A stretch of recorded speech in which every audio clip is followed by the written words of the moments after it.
Pegue aí a palavra de Deus e abra comigo no livro de Salmos, de número 35, no verso de número 27. Nós estamos numa série de mensagens falando a respeito de prosperidade. Na semana passada, nós combatemos veementemente a teologia da prosperidade. A prosperidade, ela é bíblica, ela é real. Porém, nos dias de hoje, o inimigo, ele sempre trabalha trazendo mensagens falsas, distorcendo, colocando meias verdades. Se você ainda não assistiu o vídeo da teologia da prosperidade, é só buscar no vídeo anterior do canal que você vai ver. E nós combatemos ela veementemente, porque ela é uma maldição. Pessoas que estão debaixo desses lugares estão com suas vidas praticamente amarradas por causa do falso ensino. Jesus disse que a verdade liberta. E é claro, se a verdade liberta, a mentira ela vai aprisionar a tua vida aí. Então vamos lá, vamos ver o que diz aqui, é o nosso texto-chave dessa série de mensagem. Diz assim: cantem e alegrem-se os que amam a minha justiça, e digam continuamente: o Senhor que ama a prosperidade do seu servo, seja engrandecido. E assim a minha língua falará da tua justiça e do teu louvor todo o dia. Então o texto é bem claro quando diz que Deus, ele ama a prosperidade do seu servo. Deus ama tanto a prosperidade do seu servo que ele dá, desde o livro de Gênesis até o livro de Apocalipse, conselhos para que nós venhamos viver uma vida tranquila, não é? Até mesmo o apóstolo Paulo fala para a gente orar pelos governantes, para que tenhamos uma vida sossegada e tranquila, se possível, né? Porque nem sempre é assim, e muitas vezes, na maioria das vezes, não é assim. E a escritura, ela é completa, como eu sempre digo aqui. Não adianta você obedecer somente uma parte da escritura e deixar outras áreas que a escritura quer tratar na sua vida de lado, porque é justamente essa área que você desprezar, é que você vai ter muita dificuldade, né? Hoje, por que hoje é muito explorado, através da teologia da prosperidade, a barganha? Né? Quem está endividado, vem aqui para a igreja, que nós vamos orar e a dívida vai acabar. Só que a Bíblia diz que nós não devemos dever a ninguém, a não ser a Bíblia já te dá vários conselhos para você não se entrar em dívida, para depois ficar como? Enforcado. A Bíblia dá várias dicas em relação a isso. A pessoa muitas vezes não lê a Bíblia, não lê a escritura, não pega os conselhos de educação financeira, e se ela não pega esses conselhos e deixa de lado e só quer barganhar, achando que vai viver prosperidade somente com dízimo e oferta, com certeza ela vai ficar com dificuldade. Por isso que essas igrejas que pregam tanto prosperidade, ao chegar e fazer uma campanha para quitar dívida, o culto da dívida, vai encher de gente, né? Por quê? Tem alguma coisa errada, né? Então, para trazer aqui um contraste à teologia da prosperidade, hoje nós vamos falar sobre a teologia da pobreza. A teologia da pobreza diz o seguinte: pobre é isso que você precisa ser. Se o seu desejo é ser um cristão íntegro e fiel e aprovado por Deus, a teologia da pobreza diz: você tem que ser pobre. A teologia da pobreza também ela afirma que quanto mais a pobreza material de alguém, quanto maior a pobreza material de alguém, maior é o seu potencial espiritual. Quanto menos uma pessoa tem materialmente, mais perto ela está de Deus. Deus ouve mais essa pessoa, né? Os mendigos estão no topo lá, pertinho do Criador, né? Bem perto mesmo ali do Criador, igual na parábola do rico e do Lázaro, né? Como muita gente tenta levar aquela parábola de forma literal. Preste muita atenção aqui no seguinte, amados. A palavra prosperidade aqui está ligado a diversas bênçãos para a nossa vida. Isso está ligado, em primeiro lugar, acima de tudo, a maior prosperidade de todas, salvação da nossa alma, ter conhecido Jesus. Não existe prosperidade maior do que essa. Só que existem diversas outras áreas também que Deus quer trabalhar na nossa vida. Só que a teologia da pobreza, ela tem grandes problemas e nós vamos tratar isso dentro da Escritura. E como que a teologia da pobreza ela surgiu? Há quem diga, muitos estudiosos acreditam que o embrião desse pensamento, da teologia da pobreza, surgiu com Francisco de Assis, Francisco de Assis, ele foi um frade ligado ali ao catolicismo, ele foi um frade italiano, nascido no século XII. Talvez você já deve ter ouvido falar uma frase muito famosa de Francisco de Assis, que ele dizia: pregue em todo tempo, se possível, use palavras. Ali que ele estava querendo dizer que o exemplo, vale muito mais do que palavras, e por aí vai. E ele fundou a ordem dos frades menores, também conhecido como os franciscanos. Essa ordem prescrevia uma pobreza voluntária, até porque também Francisco de Assis, ele veio de uma família muito nobre, uma família com muitas posses materiais, e ele abriu mão de tudo isso, e nessa ordem dos frades, prescreve então a pobreza voluntária, livre de qualquer bem material, de modo que não possui nenhum bem, não pode possuir bem. E qual é o objetivo dessa ordem dos frades? O objetivo era ter uma vida mais próxima da vida dos discípulos, que Jesus propôs ali para os seus discípulos. E eles se utilizam em Mateus capítulo 10, quando Jesus diz: de graça recebeste, de graça também dai. Jesus fala: não levem nada e tal, e assim por diante. E qual é a base? Assim como a teologia da prosperidade, a teologia da pobreza também, ela tem a sua base aí de sustentação. Qual é a base de sustentação para esse pensamento? Primeira base: ricos dificilmente entrarão no reino de Deus. Qual o texto que eles vão utilizar para falar isso? Vamos comigo em Mateus, no capítulo 19, no verso de número 24. Uma pessoa que ela é adepta à teologia da pobreza, de alguma forma ela olha com maus olhos pessoas ricas, pessoas que têm mais condições materiais. Para um adepto da teologia da prosperidade, ele já olha essa pessoa com um olhar desprezível muitas vezes, como alguém que está longe do reino de Deus, como alguém que só está juntando tesouros nessa terra e não está juntando tesouros no céu. Pessoas são mais espirituais sem bens materiais, não que eu diga, mas segundo o que a teologia da pobreza diz. E olha qual é a base de sustentação para isso. 19:23, para você entender aí o contexto. Disse então Jesus aos seus discípulos: em verdade vos digo que é difícil entrar um rico no reino dos céus. E outra vez vos digo que é mais fácil passar um camelo pelo fundo de uma agulha do que um rico entrar no reino dos céus. Versículo 25. E os seus discípulos, ouvindo isso, admiraram-se muito, dizendo: quem poderá, pois, salvar-se? Você presta atenção no versículo 25, que os discípulos ficam admirados, porque até então aquilo era como se fosse novo para eles. Vamos lá, vamos prestar atenção aqui no seguinte: por que os discípulos ficaram tão admirados? E por que os discípulos também perguntaram para Jesus: quem poderá, pois, salvar-se? Uma vez um irmão cristiano trouxe aqui uma mensagem, é verdade, sobre a parábola do rico e do Lázaro, e ele falou sobre um pensamento que predominava naquela cultura em relação aos bens materiais.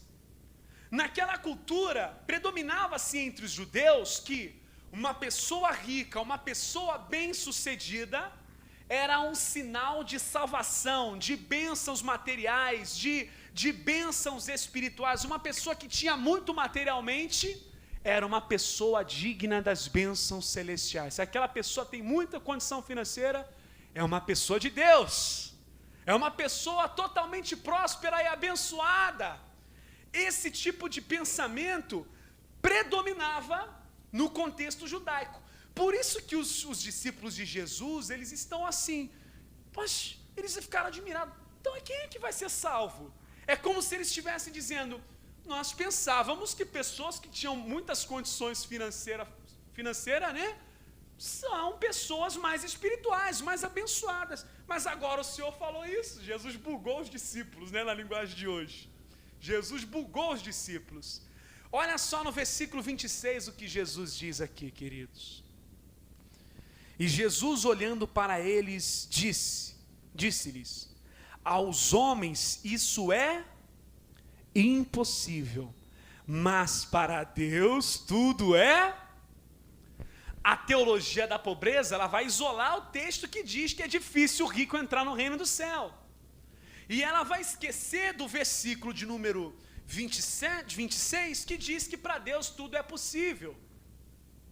Da mesma forma também eu digo para você em relação ao pobre. O pobre por si mesmo, ele não pode se salvar.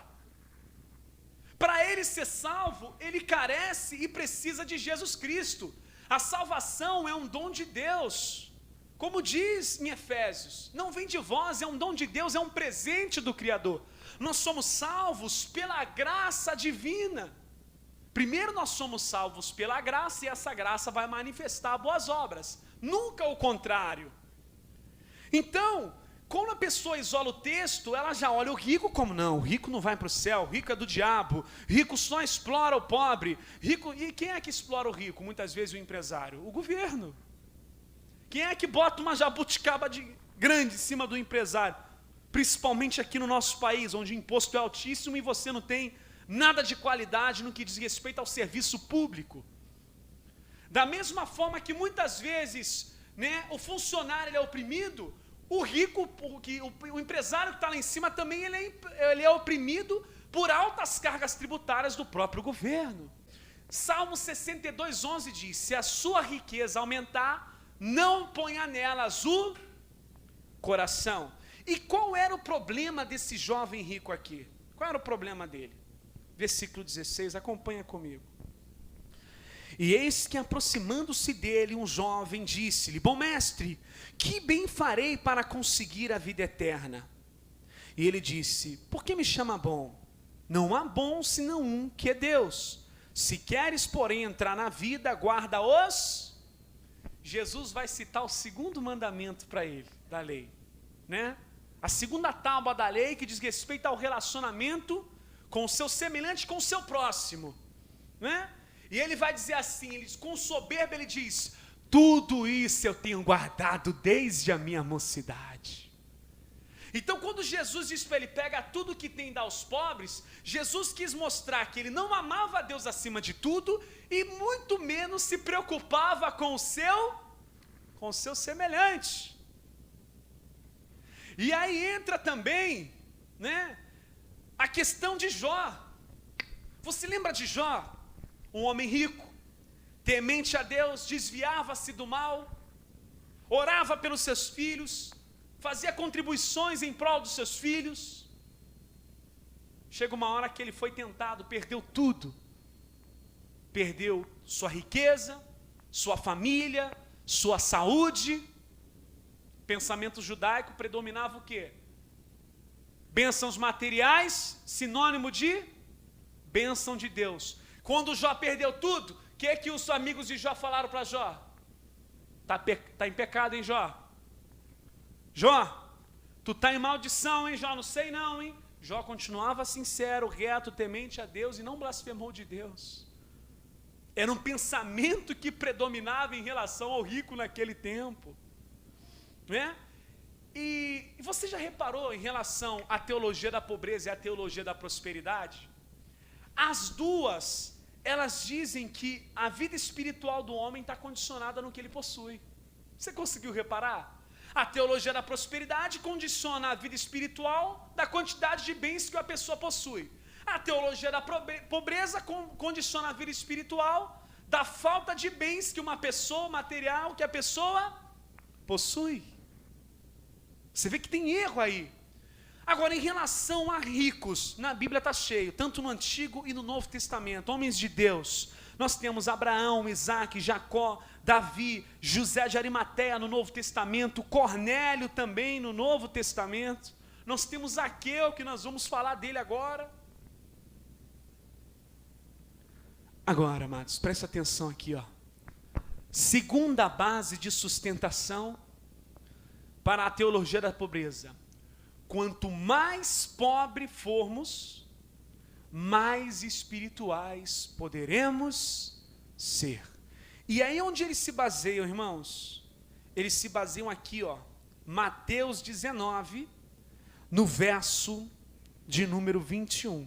Disse-lhe Jesus: se queres ser perfeito, né, já que você está achando que é perfeito, jovem rico, se você quer ser perfeito de verdade, já que você acha que você se salva, né, somente pelas suas obras, vamos lá. Pega tudo que tens e dá aos pobres, e terás um tesouro, vem e... A teologia da prosperidade, da pobreza, ela se baseia nesse texto aqui, tá vendo? Ele não estava tão espiritual assim, ele precisava abrir mão de todos os bens materiais dele, para poder estar o quê? Mais perto de Deus. Só que aqui existe um contraste legal. Zaqueu era rico, sim ou não? Zaqueu era um homem rico. Jesus chega para Zaqueu e fala assim: Zaqueu, pega tudo quanto tem e dá aos pobres? Não, Jesus não pede isso para Zaqueu. Pelo menos eu não vi nenhuma outra passagem Jesus chegando para outro rico e falar: pega tudo que tens e dá aos pobres.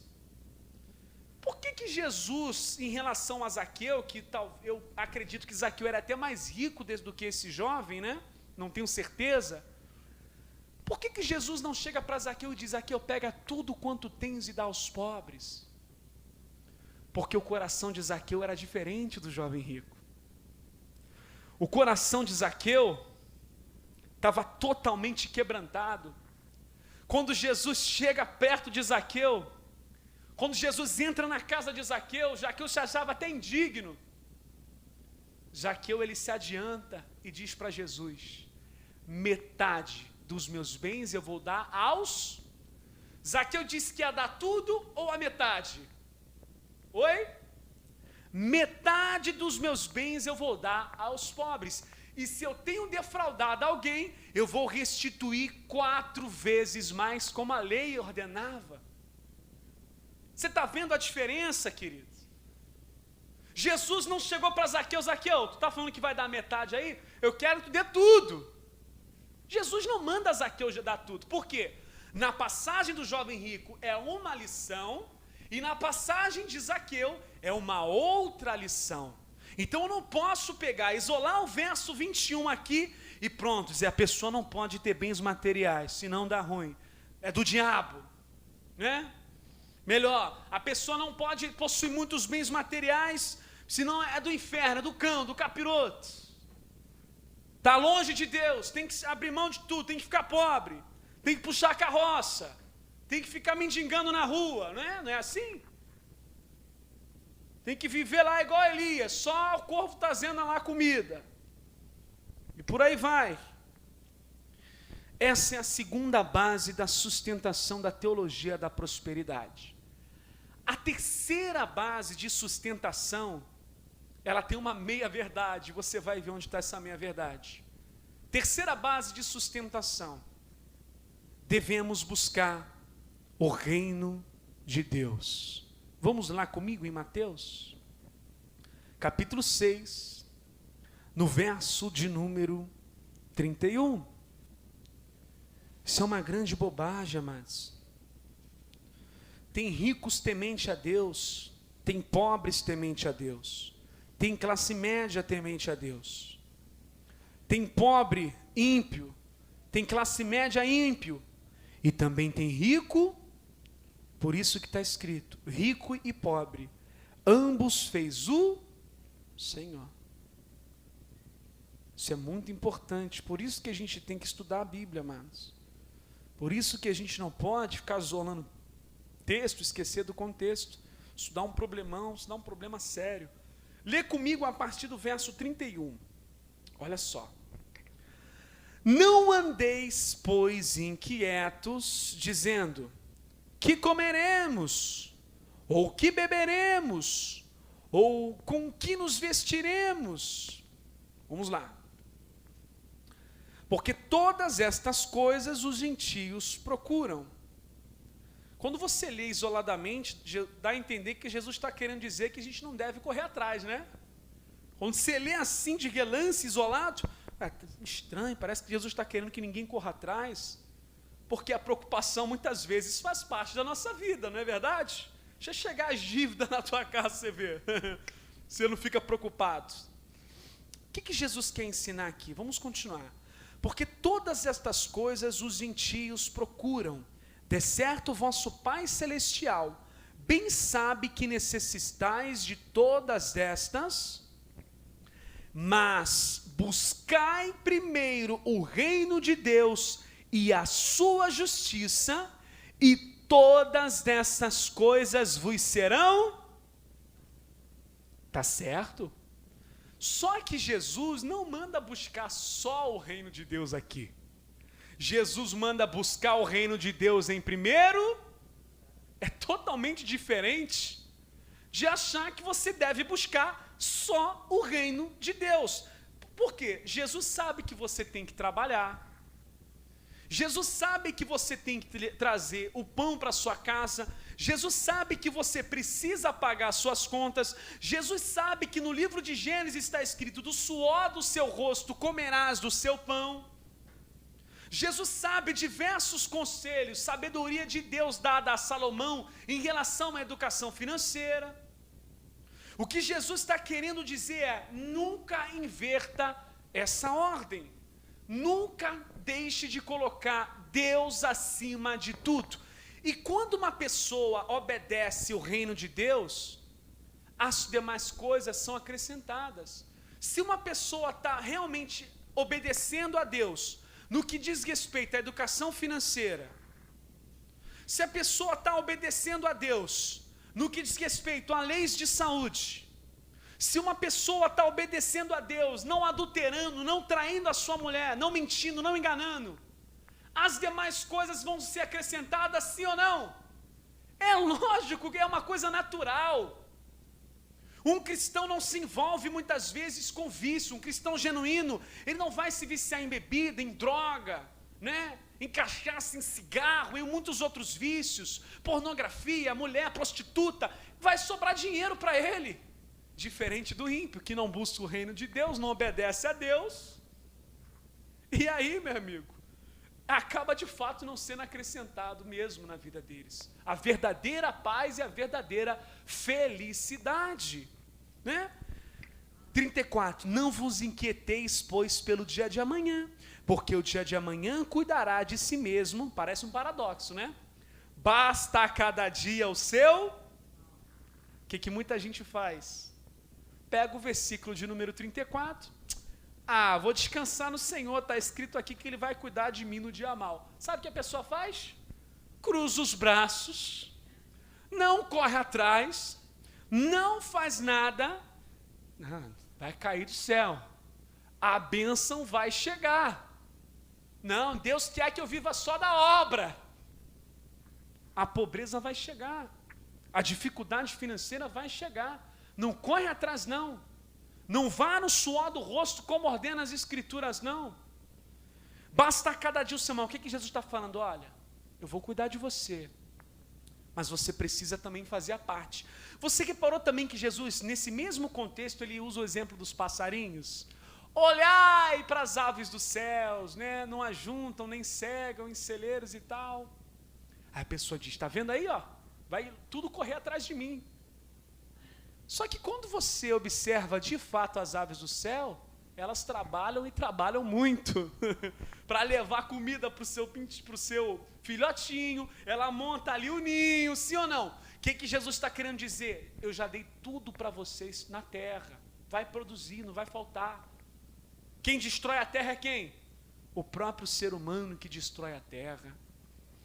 Então, nós nunca devemos tirar o nosso coração como prioridade o reino de Deus. Pensar em primeiro nas coisas que são de cima. E existe também um grande um equívoco na teologia da pobreza. Sabe qual é esse equívoco? Acreditar que o dinheiro é a raiz de toda espécie de males. Vamos comigo lá? Vamos destrinchar lá? 1 Timóteo, capítulo 6, no verso de número 10. Dinheiro é ruim, dinheiro é mau, dinheiro é do diabo. Para uma pessoa que segue a teologia da pobreza, o dinheiro é a raiz de toda espécie de males. Será que é isso mesmo que a Bíblia mostra? Vamos lá. Porque o amor do dinheiro é a raiz de toda espécie de males. Pastor, então tá certo aí, ó. Tá escrito aqui, ó. Tem uma diferençazinha. A teologia da pobreza acredita que o dinheiro é a raiz de toda espécie de males. A Bíblia não diz isso. A Bíblia diz que o amor ao dinheiro é a raiz de toda espécie de males. O dinheiro não tem vida própria, ele não manda. Com dinheiro você pode fazer tanto o bem, como você pode fazer o mal. Pode comprar pessoas, dar propina, e por aí vai. Com dinheiro você pode abençoar famílias, abençoar pessoas que estão precisando, que estão passando por dificuldade muitas vezes. Com dinheiro você pode chegar a comprar uma cesta básica e abençoar um irmão teu. Não conseguiu pagar uma conta, está passando dificuldade, os dias são difíceis, você vai lá e ajuda ele nesse sentido.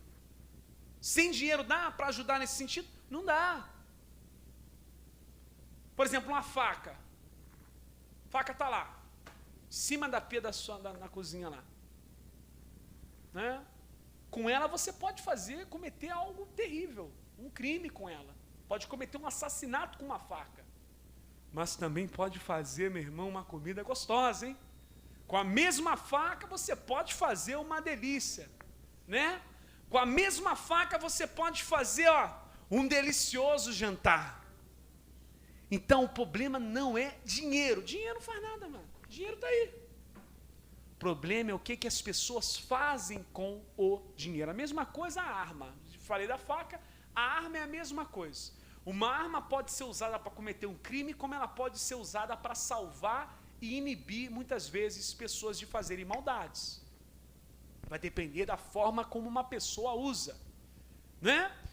E o dinheiro é isso. Então, é um grande equívoco, amados. O que Paulo está querendo dizer aqui? O problema daqui é o amor ao dinheiro. Ó. O amor ao dinheiro é a raiz de toda espécie de males. O amor ao dinheiro é a raiz de toda espécie de males. O dinheiro é necessário, mas é necessário você usar ele com sabedoria e nunca gastar com aquilo que não é pão. Aquilo que não é pão é tudo aquilo que te destrói muitas vezes. Vamos continuar aqui, queridos. Isso é muito importante, essa mentalidade vai te ajudar bastante em relação a isso. Ó, e aqui diz o seguinte, ó, e nessa cobiça, alguns se desviam da fé, o amor ao dinheiro, a cobiça, e se transpassaram a si mesmos com muitas dores, a ganância, né? E lá em Eclesiastes 5:10 fala sobre isso. Quem ama o dinheiro jamais vai se fartar dele. Quem escreveu Eclesiastes? Quem escreveu Eclesiastes? Salomão. Salomão foi um dos homens mais ricos que já existiu. E ele mesmo com experiência própria diz, quem amar o dinheiro, ó, nunca vai se fartar dele. Ele mesmo sendo rico, sendo naquele tempo o homem mais rico da história, lá naquele tempo, ele mesmo diz, ó, se você amar o dinheiro, você nunca vai se fartar, né? Por isso que você vê aí, ó, às vezes você fica espantado, né? pessoa com político, às vezes com tanto dinheiro já, com tantos posses, e rouba, e dá um desfalque, né, na população, coloca dinheiro em paraíso fiscal, pega propina de empreiteira. É ganância, queridos. É ganância. Raiz de toda espécie de males. O amor ao dinheiro. Amém? E existe também um equívoco na teologia da pobreza. Acreditar que só precisamos ter o que comer e o que vestir. Olha só o que diz aqui, e eles se sustentam com esse versículo aqui, ó, capítulo 6, aí mesmo, no verso de número 8.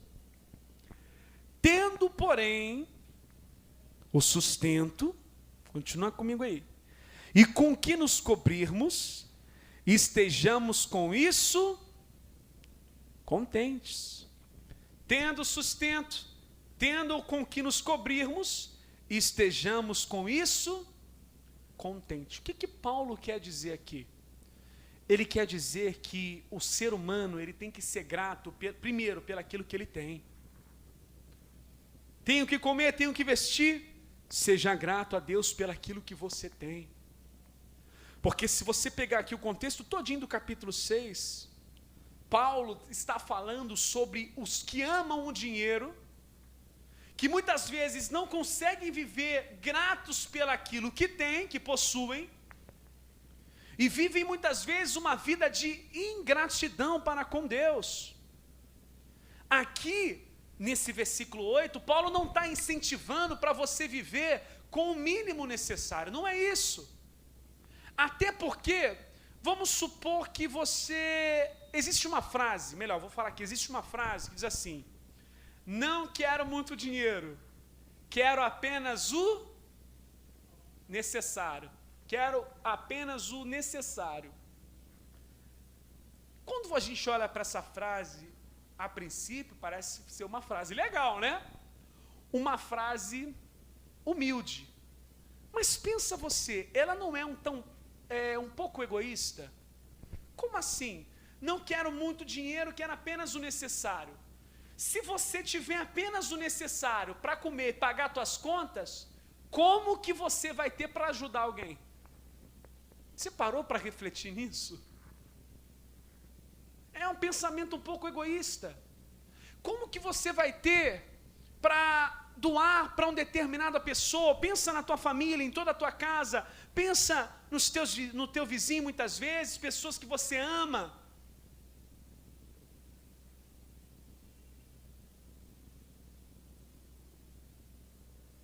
Pessoas que vira e mexe estão pedindo ajuda, necessitada. Se você não tem nem para você, como que você vai conseguir ajudar o teu semelhante? Então, esse versículo de número 8 não é de forma nenhuma uma base de sustentação para que a pessoa viva com o mínimo necessário. Não é isso. É um texto mostrando que você tem que ser grato. Seja grato. Eu quero aproveitar esse momento, você que está nos assistindo pelo YouTube, eu quero deixar um vídeo aqui agora, para você refletir em relação à gratidão. Talvez você tenha levado muito a sua vida sendo ingrato, não agradecendo pelo que tem, não agradecendo pela tua família, pelos teus filhos. Talvez você está cobiçando coisas que não tem e está esquecendo de agradecer a Deus. Eu vou soltar aqui um vídeo agora para você assistir. Eu espero que você reflita sobre isso, amém? Obrigado.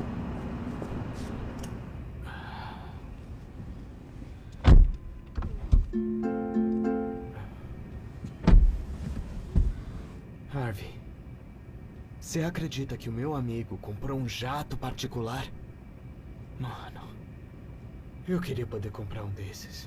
Até que não está tão mal assim, senhor. É que você não entende. Se eu tivesse um jato, irmão, eu seria bem mais feliz.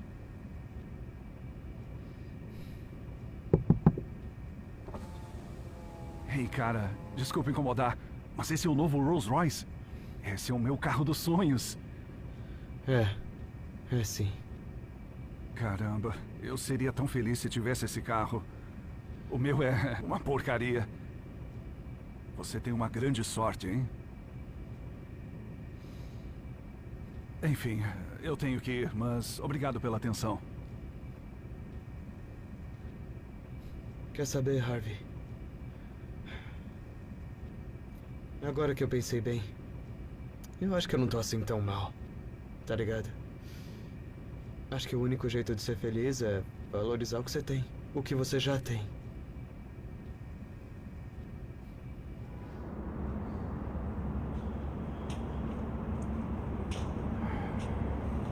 Porcaria, eu odeio esse carro. Ah, o que aconteceu? O seu carro quebrou? Não, ele funciona. Cansei dessa lata velha. Com certeza não é um Rolls Royce, né? Pelo menos você tem um carro. Eu sempre tenho que pegar ônibus. Ai, eu ia ser tão feliz se eu pudesse ter um carro. Desculpa, eu tenho que correr para pegar o ônibus. Espero que tenha um bom dia. Nossa, acho que tenho sorte de ter um carro.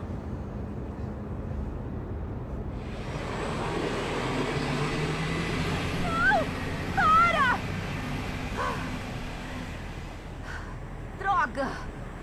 Eu odeio ter que pegar ônibus. Ei, tudo bem? É, tá tudo bem, eu só... Tô brava porque perdi o ônibus. É que eu queria tanto ter um carro. Bom, eu pedalo 15 quilômetros todo dia porque o ônibus é caro. Nossa, 15 quilômetros? É uma boa pedalada. Queria poder dar um descanso para as minhas pernas. Muito bem. Eu já tô indo, mas... Se anima.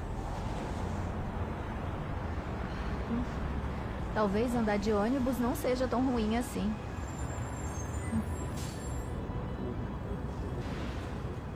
Ah, odeio essa bicicleta. Tô de saco cheio de pedalar todo dia. Oi, tá tudo bem com você? Sim, é que queria ter grana pro ônibus. Minha perna tá exausta. Olha só, veja por esse lado. Pelo menos suas pernas funcionam. Só isso já é uma benção. Meu Deus, eu sinto muito, muito mesmo. Realmente foi muito conveniente. Não se preocupe com isso. Eu tô feliz com a minha vida e com o que eu tenho, mesmo sem usar minhas pernas. Desculpa perguntar. Como você é tão feliz? Bom, eu fui infeliz durante muito tempo por não poder andar. Isso foi até eu conhecer alguém que me lembrou que, pelo menos, tenho braços.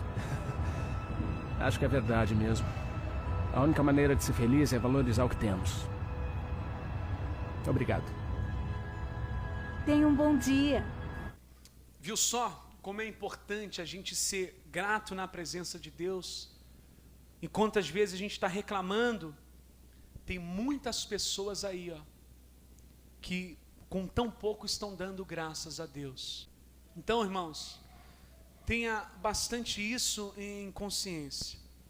No capítulo 6 de Gálatas, no verso 2, não precisa abrir não, vamos digitar aqui, diz que a gente deve levar as cargas uns dos outros, irmãos.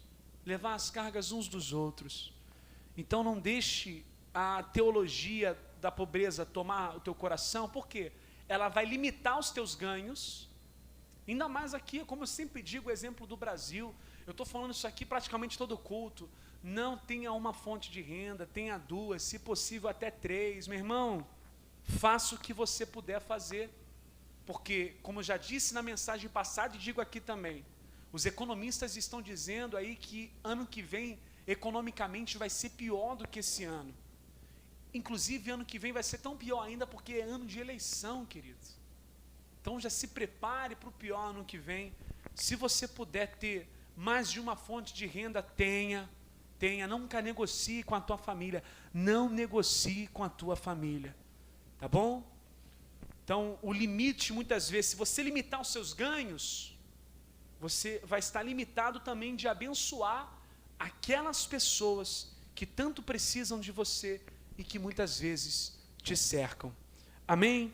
Então, vamos aqui, ó, aqui mesmo no versículo 17, ó. O problema de Paulo não era com os ricos. Eu vou te mostrar aqui agora no versículo 17. Lê comigo aí.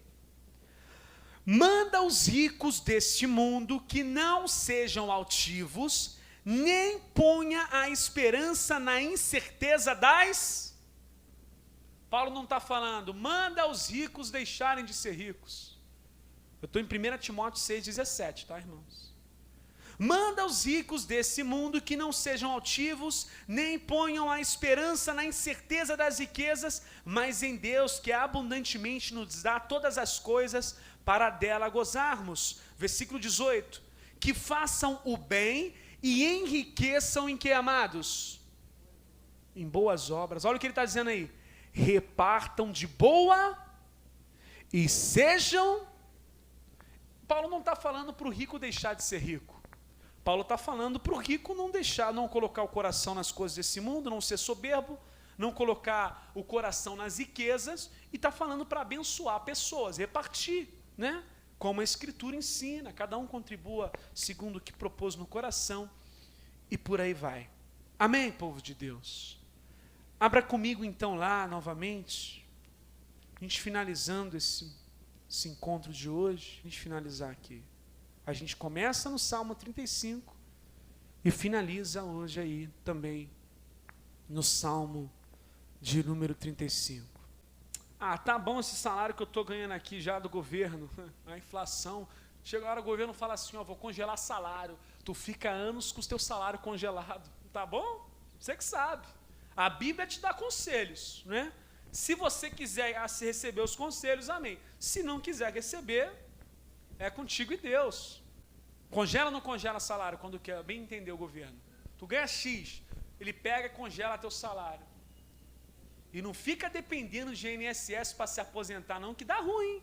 Governo é terrível, querido. Governo, político, burocrata. Cuidado, meu irmão. Cuidado. Se for depender dele, você está frito, né? Versículo de número 27. Tem dito isso aqui sempre. Domingo que vem vai ser melhor ainda, irmãos. Domingo que vem você não pode perder mais de jeito nenhum. Que é a teologia da mordomia, que é a teologia que a gente defende, que é a teologia bíblica em relação à prosperidade. Cantem e alegrem-se os que amam a minha justiça e digam continuamente: o Senhor que ama a prosperidade do seu servo, seja engrandecido. E assim a minha língua falará da tua justiça e do teu louvor todos os dias. Não é tão bom abençoar, irmãos? Fala a verdade. Jesus não disse que melhor é dar do que receber, amados? Poxa, irmãos, você fica feliz, irmão. Você fica feliz de poder ajudar alguém, de fazer algo por alguém. O coração fica alegra, sabe? Você fica muito mais feliz do que você receber algo. Então você quer estar entre aqueles que abençoam ou são abençoados? Você quer estar entre aquele que recebe ou aquele que dá? Dar é melhor que receber, Jesus já falou, né? Então, se você quiser estar entre aqueles que doam, que se doam muito mais, faça da palavra de Deus a sua vida e a sua obediência todos os dias, que eu tenho certeza, irmãos, que as coisas vão melhorar para a sua vida, mesmo em tempos de caos. Deus, assim, obedecendo a sua palavra, Ele vai te abençoar em tudo que você colocar a sua mão. Vamos nos colocar de pé nesse momento, irmãos, e orar nesse sentido.